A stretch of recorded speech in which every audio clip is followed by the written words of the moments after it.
Welcome to The Gay Ugly Truth. My name is Blue, and today we'll be discussing relationships in the gay community. If this is your first time listening, be sure to check out my introduction to know who I am and what my podcasts are about. And also be sure to check out my previous episode. If you are back to listen to more, I want to thank you for your support. So grab your baggage, get your train ticket, and let's board the love train.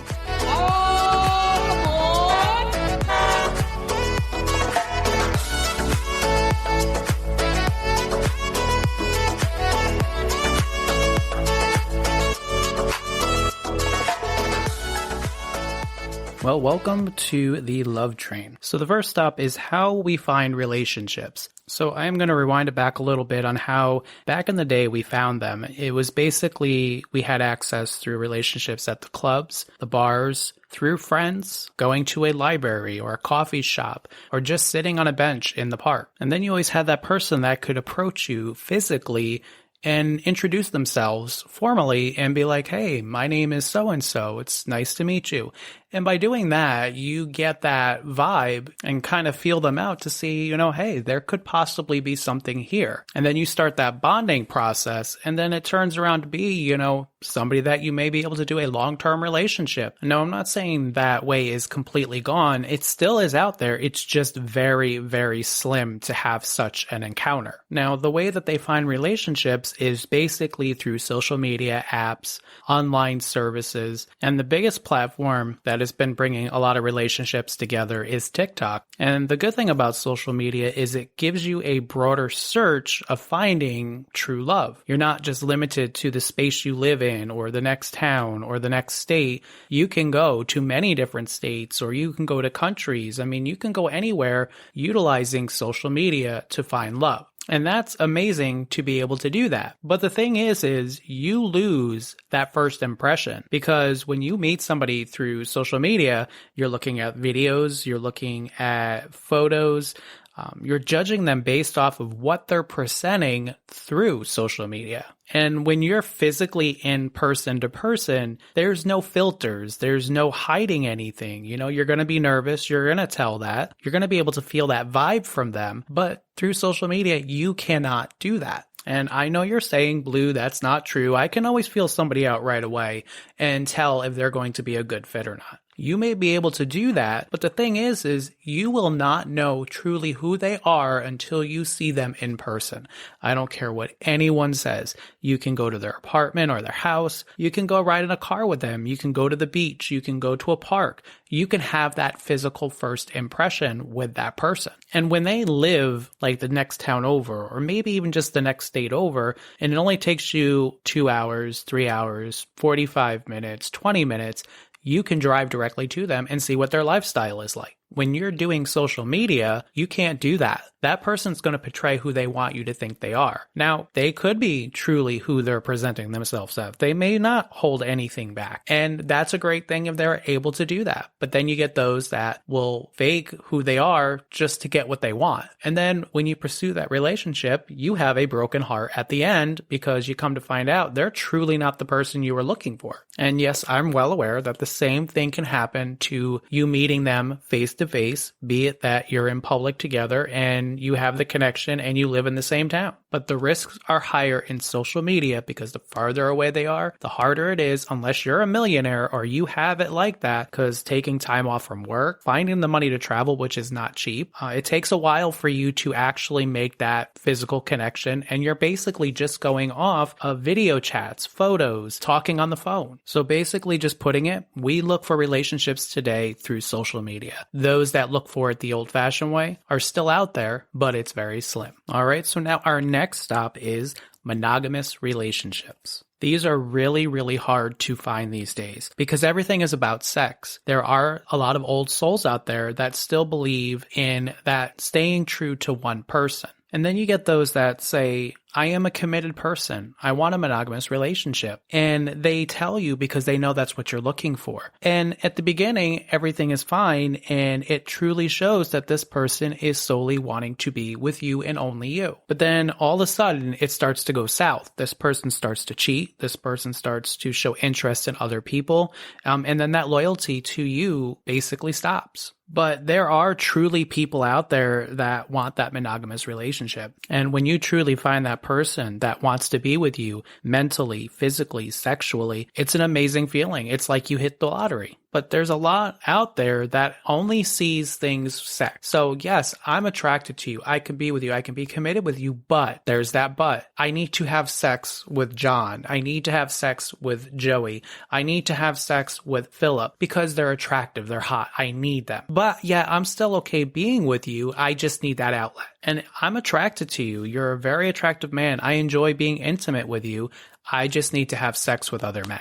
And when that happens and you find that person that says to you, I am a monogamous person, I can provide that to you, and that ends up happening, you literally ruin and tarnish that person that is legitimately and truly solely a monogamous individual. And that happens a lot. And those that are truly monogamous individuals that seek it get hurt so much that they basically close their door. And I know you keep hearing me say the word sex in a monogamous relationship. And this is where this brings me to our next stop, is sex in a relationship. Now, on my previous episode, Sex in the Gay Community, I have touched a very little bit about sex in a relationship. Sex in a relationship is almost as same as sex with a straight couple. The thing with this is a lot of times what happens is people either get bored, they cannot stay committed to one person, they want outlet to have sex with other people. And the thing is men in general enjoy sex. It's always there. It's on the mind. It's a powerful thing. And it can easily take over and ruin things. So when you're in a relationship with another man, this is where terms and conditions have a play. And this is where that monogamous relationship goes out the door, because we have such a high sex drive, and with it being on your mind all the time, just that one person is not going to satisfy you, even though that person's attractive or that's who you're into. In our community, image is everything.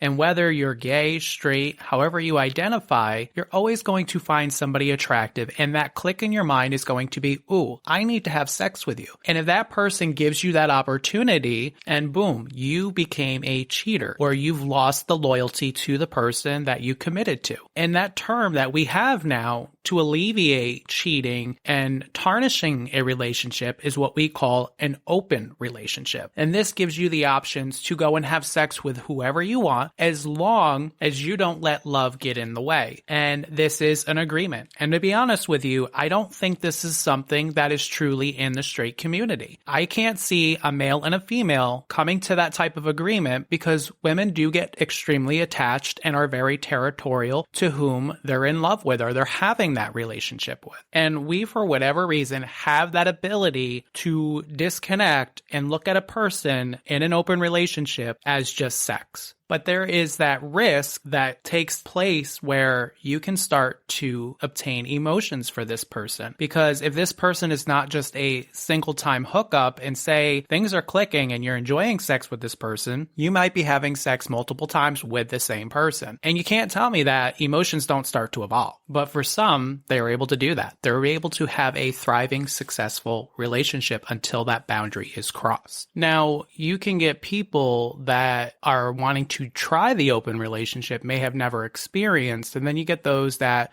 have already had the experience with an open relationship. And that's where the terms and conditions now are broken, because that person cannot handle the fact that that person is going out and having sexual relationship with other people and not themselves. And for those that are open to it, it's a walk in the park for them. They are having that ability to do whatever they want to do and not have to answer to one person for sexual pleasure. And then now this person wants to still keep this relationship because they truly love the individual, and they step to the plate and they're like, all right, we came to the agreement of an open relationship, which we see is not working. So let's close that agreement and I will be intimate to just you and only you. That's where it gets tricky, because now that person still can't do that. And then that's where the cheating starts to come in, because they can't commit to a non-open relationship. And then the relationship is over, because now that person can no longer trust trust you because of what you've done. And that's the problem because of the saying, men think with their dick. That is so true. And it causes so much problems because of that. Because during the day, if we're horny and your partner's busy or your partner's out with friends or doing whatever, and they can't stop in their day to take care of you, but yet you can go to that restroom, as we've talked before about cruising, and obtain that sexual pleasure. Now, the next agreement in a relationship that does take place that some can do is they don't open the relationship. They only have threesomes in the relationship. So normally what would happen is one would take the time to maybe find another person, and then you and your partner would agree on this person and either have a one-night stand or something ongoing. And then this way you have that variety in the relationship and it won't get stale. And that's why a lot of these terms and conditions come into play, because they find that one person doesn't always fulfill what they want or does something that they enjoy, because we do have our limits as to what we enjoy sexually and what we don't enjoy sexually. And there could be somebody out there that can fill that void, and then this way everything is good to go. But again, like I said, it has its risks, because now you're bringing someone into your relationship. There's going to bound be feelings if it's an ongoing thing, and then there's that risk that you may lose your relationship because now your partner is finding pleasure in that person and realizing, hey, this person does this person does that. This person's fulfilling everything I want. He's doing those things that you won't do. I'm getting those feelings. I'm realizing that I'm starting to fall in love with this person, and then boom, relationship's done, hearts are broken, and now you're single again. And this is an ongoing cycle that really does happen between gay men in the community. And we start to realize that majority of them want open relationships, threesomes. They want to have that variety. And like I said, that monogamous person disappears. And we're realizing as we go further on that it's all about sex. But those that can't do that start to lose hope in gaining someone that they can have that monogamous relationship and not worry about all this stuff that we go through. And the other fear that happens is some people are in that monogamous relationship, realizes how stale the sex life goes, and then it's like, okay, well, if my partner's not putting out, I'm horny, I'm either jacking all the time or using sex toys to fulfill those fantasies, I miss having someone do those things with. Be able to physically touch somebody, to physically suck somebody, stick my dick in somebody, and this is another part where that open relationship and threesomes come in, but it eventually ruins things unless you can physically do all that, which people try. And then as we go on, like I said, that's all they want anymore. And because of that, this person now realizes, because now again, sex is primary, that it's just best to stay single. And then there goes another relationship opportunity. And this is why we have trouble finding relationships in our community, because we're basing things off of sex. And whether the straight community utilizes threesomes or open relationships, which I honestly have never really heard of, yes, men do drive for sex in the straight community, and eventually it does cause cheating, but it also makes them realize that being single gives them opportunity to have sex with as many women as they want and not have to worry about answering to somebody. So the sounds of the rumble in your tum-tum, probably need to go get some snacks, lunch, maybe something to drink to refresh your palate. While you're doing that, we're coming up onto our next stop, which will be complications of the X. Welcome back, and now we're going to discuss complications of the X. And you're saying, well, what's complications of the X? So basically what it is, it's what happens after your relationship is done. In the gay community, it probably operates a little differently. You will probably see some similarities that would take effect in the straight relationship. So if the relationship ends on a good note, so what we end up doing is we end up becoming friends. We don't have that hate towards each other. The only time that really happens is if that person seriously does something wrong to you, or that relationship ended due to a really bad circumstance. So by doing that, that leaves a lot of gray area that can create certain things that could happen if you were going to do a new relationship. So now that new man you're pursuing that relationship with sees your friends with your ex, those questions in their mind are now going to come forth. That jealousy is now going to come forth because now they're worried that you may be going off on the side and having sex with your ex. Your ex could possibly rekindle that relationship, and then that person is out. So now they're cautious to what's going on. on because they're investing their time in getting to know you and build that family with you or that relationship. So now a lot of times being friends with your ex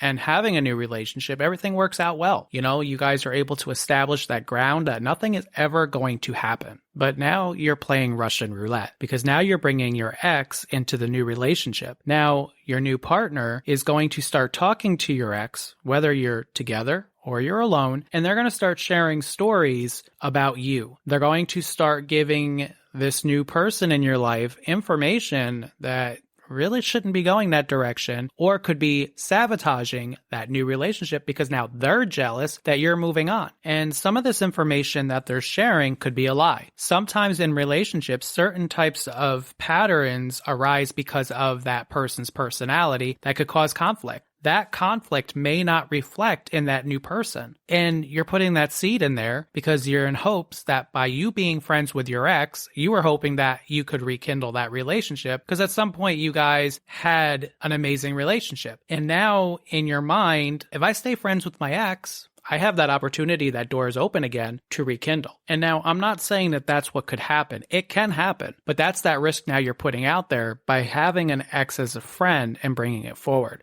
I'm not saying it's wrong to have your ex as a friend. It's just you're putting a lot of risk on the table once you move on because then they're going to be angry. So the next thing would be is sex with the ex. So when you end that relationship, you had an amazing sex life with them. Everything about the sex was amazing. You weren't able to live together. You weren't able to love together. So you two took your time apart, but you kept that door open for sexual opportunity when you can't find it. You know it was good, so why not leave that option there? And a lot of times that would take place until a new person's come forward. But then again, if that person was enjoying sex with that person and they're not getting the right sex from that other person or that relationship goes stale, that leaves the door open for your ex's sexual opportunities because you remember how good it was. So now I don't know if you've seen the pattern on how I'm explaining things is holding on to a friendship with an ex is a temporary pause most likely. And that option to return to that relationship is pretty high. And when they pursue those new relationships, a lot of times that's what happens is if stuff doesn't work out, they go back with the ex. And this is something in our community that actually reflects and happens a lot. And it kind of gives a break from that person. And it also allows you to go over that wall that you guys have built to have sex with other people. So that's why if you were in a monogamous relationship, it gives you that opportunity to kind of explore and see if there was anything you were missing. It's again, if that person wasn't into open relationships or threesomes, or if there was a restriction in the relationship, this gives that person that option, like I said, to explore. It also allows them to build a new relationship with somebody to see what they had reflects to what they can have. And a lot of times if they realize that their relationship previously was as good as they thought it was and seeing what their new relationship's reflecting, they're going to be like, I was so much happier with that person. I didn't even realize it. And sure enough, they're going to terminate a new relationship that may have gone for a couple of months or a couple of weeks or however long it was for them to realize it and go back to the ex. But when they do that, if that relationship was truly toxic or there was anything bad in that relationship that originally caused that breakup, and then that's when they decided to stay friends,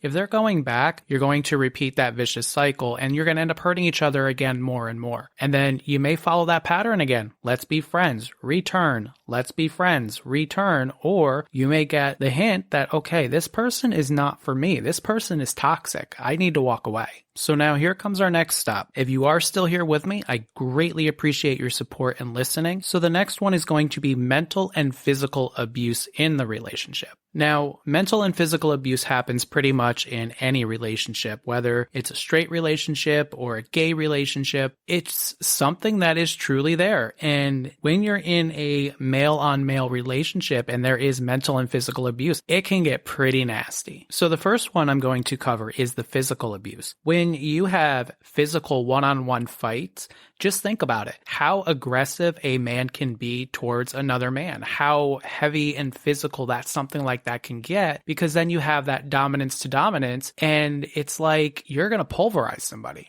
And yes, you have some men out there that just don't like fighting. It's either they don't have that drive in them, they don't have that mentality, but you get those men out there that could either be short-tempered, get easily agitated over simple things, or it comes to that play where you see in a lot of men that when they drink, things get worse. They just basically just become this monster. And if you get that type of guy where they're kind of like matched on the same anger levels and both of you start going at it, I mean, that physical one-on-one with somebody that you're supposed to love and care about, you're going to end up in the hospital, or someone's going to end up being pressed charges, or someone's going to end up seriously, seriously injured. But then once that's all said and done, you go back to that relationship that you had and then repeat it again. And it's that pattern that you see in domestic violence, where that person says, I'm sorry, I didn't mean to do that to you. I don't know what came over me, or they'll blame it on the alcohol. And they would beg and plead for you not to leave them. And then sure enough, you're back in the same situation. And in another episode, as in drugs and alcohol in the gay community, you're going to realize that we are really, really heavy partiers. We drink a lot. We do get involved in the drugs, and that also affects that relationship on that physical abuse side. And taking those substances or that alcohol changes and brings out that monster in that person, which then presents that physical abuse. So now let's go on to mental abuse. This is something that does happen a lot in the community, where we manipulate a person, or we always want to have that control. Again, you're looking at that dominance to dominance. You want to be the alpha male. And if you get two dominant people that want to both be an alpha male, it doesn't work, because now this one's trying to control you. This one's not having it because now he's trying to control you. And then it brings back that argument. And that's where it could come into a physical altercation, because you two are trying to over-dominate each other and none of you are what we would call submissive. And more than likely, we usually establish this at the beginning of the relationship, because a lot of times we can tell if a person is submissive, which basically in an eye would be like the woman of the relationship. And then you get that, which will turn and say, okay, this is the dominant of the relationship, and that is the man of the relationship that usually takes control or has, most of the say as to what happens. Now, a lot of times with the dominant of the relationship, they have a tendency to manipulate, or they may be able to control that submissive, and it can be a control in the bad way or the wrong way. A lot of times submissives do enjoy being dominated, but they don't like to be told what they can and cannot do. And then you kind of start butting heads there, and sometimes that's where that physical altercation can come into as well. So the mental and physical abuse in a relationship on the gay community side has a very little difference aspect to it. So that's why I said you may see some similarities onto how a straight relationship is affected of those circumstances. Now, the other thing is that this mental and physical abuses also extend into the next relationship. And what happens is a person literally gets what they've been through edged into their mind. And sometimes if it's a physical thing, they're very scared to return to a relationship with somebody in the fear of it repeating themselves. And it's part of you have to kind of feel that person out to know if they are going to be a threat or not. And then when it comes to the mental, again, you don't know what's going to happen, and you're always going to be paranoid. You're always going to think you're doing something wrong, and you're going to always compare that relationship to the abuse that you have, and it kind of hinders things in a way. But if you got somebody that truly cares and loves you, they will literally work with you, work through it with you, almost like a therapist. So, that's basically, like I said, mental and physical abuse in the gay community. So the next up that we are going to visit are friends. Friends in a relationship. Friends are everything. If you have a good friend on your hand and they're your ride or die and they're there for you through thick and thin, friends can be a good thing in a relationship, but then friends can be a bad thing in a relationship. So the positive things of a friendship in a relationship is they can sometimes be the person that brings you together. Friends can also be the life of the party. They're the ones that are there to help you celebrate. Sometimes they'll even help you plan the parties. They're going to assist in giving you ideas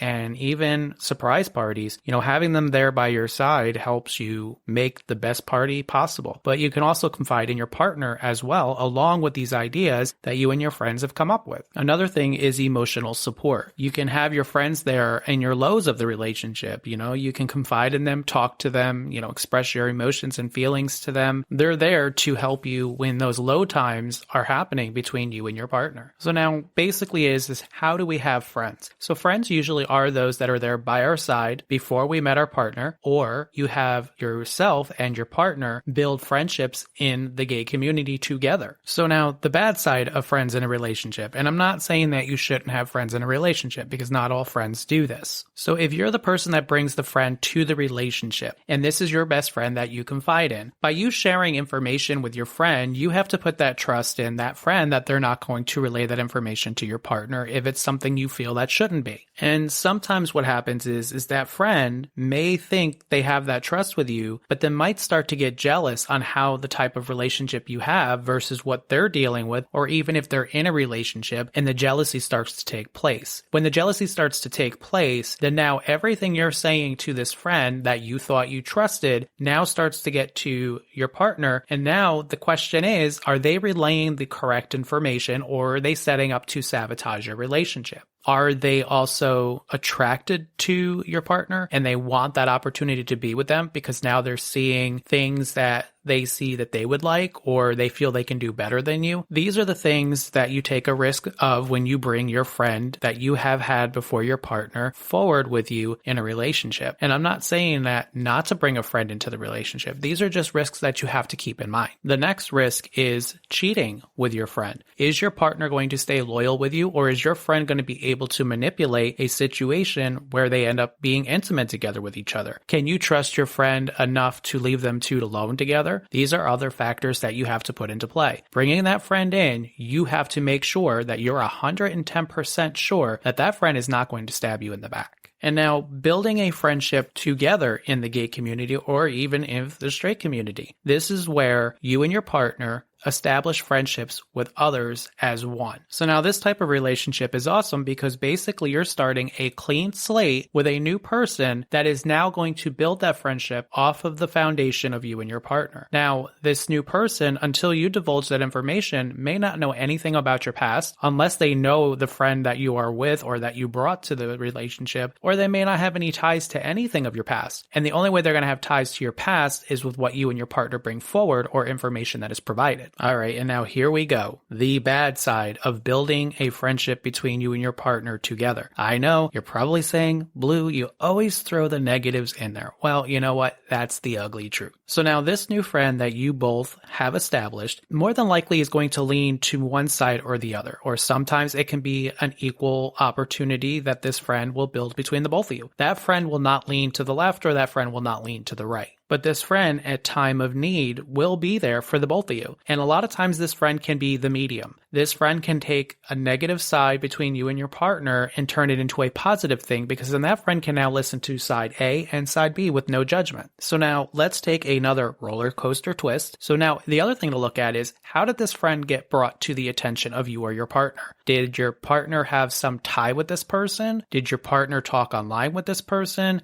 How did that friend come forward to the both of you? Because you both can't just stand together in one room and be like, oh, that's going to be our friend. It normally starts off with a conversation between one or you or the partner, and then the both of you get together and you create that friendship. Now, I'm not throwing any negative to that process. I am just putting it out there that that's kind of normally how that starts. Even though you have no ties to this person and it's basically a clean slate, that's just something to keep in mind, which actually does happen. Who brings that friend into the picture, and then both of you establish that friendship. So now let's say if things start to go south with you and your partner and things start to get rocky, you guys start having arguments, you guys start to have fights, that friend now becomes the therapist between the two of you. If you have such a bond with that friend now will sit down and listen to both of you. And then again, that's why I said is a lot of times that friend can go either side A, side B, or sit in the middle and be able to assist with A and B's problems. And I know you're probably saying, Blue, this is starting to sound like a mathematical equation, but hold tight because I got you. The other thing that can happen now with this friend that you both have created, if you start to come to the point of breaking up or separating or however that process goes, this person now is caught in the middle. And sometimes this friend that you both created may back off completely and be like, look, I have nothing to do with this. I am not picking sides. I am not going to the right, nor am I going to the left. I'm walking away. Now, let's say this friend does not walk away from you and your partner. They see things coming to the end. They've tried helping the best they could. Now, you and your partner play the game as to, okay, this is my friend. This is not your friend. you can't talk to this person, you can't talk to that person. And if this person or this friend talks to your partner, you get mad because they're talking to them. Now this friend that's deciding to stay for the long haul gets bounced around. But not always happens. Sometimes you can walk away and still remain that friendship, but more than likely that friendship usually ends up falling to one side because that person that is that friend knows that you have ties with that ex and they don't want to have anything to do with it. All right, and now here comes another loop. So next thing happens is sometimes when you bring this friend into the relationship, there's a part where this friendship might try to ruin the relationship. This friend may become jealous and want what you have and also partake in trying to break it up. The other thing that happens is sometimes that friend can have the hots for your partner or you, and by doing that, if they feel that they can build that trust between the two of you, then they can become the homewrecker, they can create the cheating aspect, and then they're able to get their foot in the door and walk away with your partner. So however you want to look at it, or any ways that you want to take that, you can see the risks and the positives of having a friend in the relationship. And this is a part to keep in mind when you establish this. In the gay community, we have a tendency to sabotage relationships based on friendships, and this is something that's legitimately a fact.